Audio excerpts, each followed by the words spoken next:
ಕರೆಸಿ ಅಂಜಿಕೆ ಹಾಕ್ಯಾರ ನಮ್ಮ ಹುಡುಗಿನ ಮರಿಬೇಕಂದ್ರ ಕಡಿತನ ಅಂದಾರ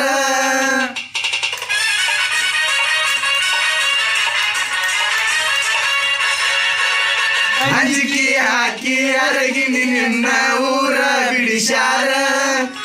ಎಲ್ಲಿ ಸಿಕ್ಕಲಿ ಕಡಿಬೇಕಂತ ತನಿಖೆ ನಡೆಸ್ಯಾರ ಅಂಜು ಮಗ ಅಲ್ಲ ಅರಬಿ ಹಾವ ಬಿಟ್ಟರ ನಂದು ಬಳಗೈತಿ ಬರೀ ಒಂದ ಕೈಯ ಹಚ್ಚಿರ ನಿನ್ನ ಪಡೆಯೋ ಹಂಬಲದೊಳಗ ನನಗೆ ಜೀವದ ಕಬನ ಜೀವ ಕೊಟ್ಟರ ಕೂಡಿಸುತ್ತೇವೋ ಅಂದರ ಗೆಳೆಯಾರ ನನ್ನ ದೋಸ್ತಿ ದರ್ಬಾರ ಬಾಳ ಬೆಳಗೈತಿ ಊರೂರ ರೆಡಿಯಾಗಿ ಬಾರ ದೋಸ್ತನ ಬರ್ತೈತಿ ಕಾರ ಹೊಳ್ಳಿ ಬರು ತನಕ ಹಡದ ಮ್ಯಾಲ 2-3 ಒಂದ್ ಸ್ವಲ್ಪ ಪಟ್ನ